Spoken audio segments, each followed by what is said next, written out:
Yo, what is up to YouTube? It's your boy LosDC5 here. Today I'm going to make a video on how to install positive and negative remote terminals on your car. So bear with me, we're going to get it done. So these are your terminals, positive and negative. So I'm basically doing this on my car because my battery is actually here. After I did the K24 A2 swap turbo, my battery went where my charge pipe is, so I had to actually remove the battery from here and relocate it here.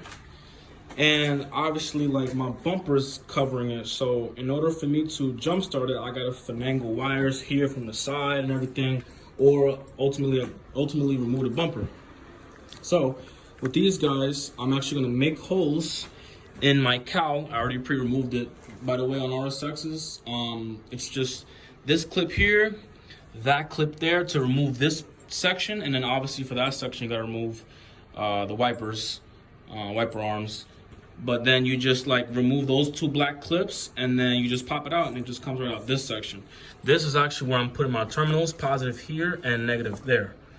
So let's do it. I gotta make holes.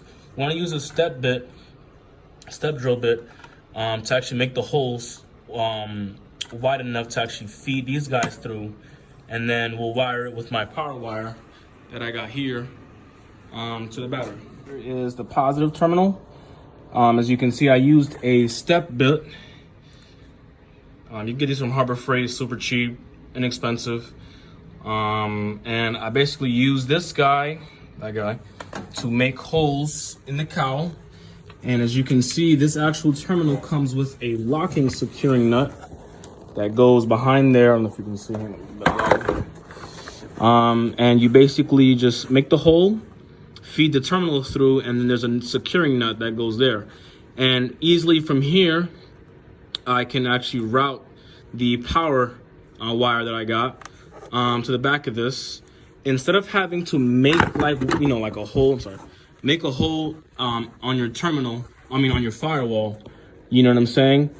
This is actually easier, in my opinion, than having to drill through metal on your firewall to actually feed the wire through. I mean, personal preference. If it's this is my race car, so I really don't care about the presentation of the whole thing, but I want to look clean and not really like drill into my, like my firewall that I didn't really have to. I'd rather go through plastic. If I mess this up, I can just buy a whole new cowl, you know what I mean? So for DIY, I definitely suggest you guys drilling through your plastic than the firewall, because if you mess this up, then you're done. So I'm gonna do the positive side, and I will show you the finished product of the actual wiring to the battery. All right, guys, so this is the finished product, almost. I actually fed the positive and negative terminals through the cowl. The terminals actually come with securing nuts at the back of them to actually secure them to wherever you're feeding them through. This is my positive, as you can see, my negative. And what I'm gonna do now is I'm gonna make a small hole on my cowl here so that I can feed these wires cleanly through, and so that I can actually like clip this back on.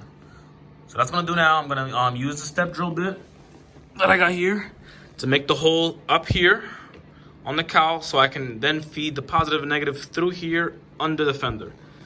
You want to remove your wheel. I didn't remove anything to remove my wheel. I didn't bring anything to remove my wheel, I'm sorry. So I can properly secure these wires, but I'll come a different day. You guys get the gist of it. You want to feed like the wires through.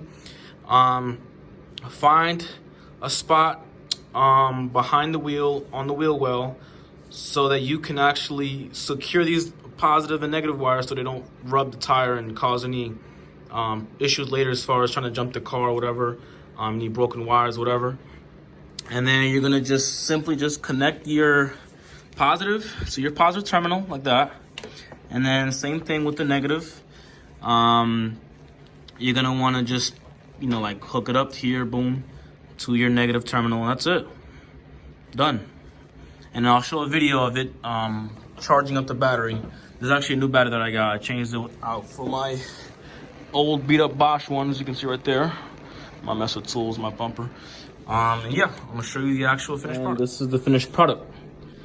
So like I said, put the negative and positive on the cowl instead of doing it from the firewall. Just easier access this way.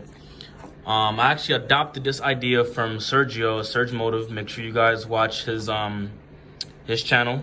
He has a lot of great content.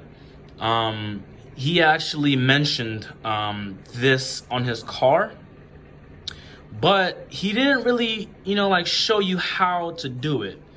You know what I mean? Like, it's straightforward, but I kind of want to make a video showing you how to actually do it. Make the holes, how to remove the cowls, to actually do it on your RSX if you have one, like mine. And he also showed how he made a hole on his cowl, which is the same thing I did, which is a genius idea. And feeding it through the fender to the actual battery. And I will actually demonstrate. This is my trickle charger, actually. You can get one of these on Amazon for like 30 bucks. Basically charges the car while you're not using it. When it senses that the actual battery is dead or going low, it'll automatically charge itself. So, with that being said, we're gonna see when you see power actually like getting sent to it. You'll see like a little pulsing red light that will sense power. So, I'll just put the positive here, boom, and then the negative, and we'll see. Yep, there it is, charging it up. And that's it. That's pretty much it. How to install your remote terminals on your car. Thanks guys for watching.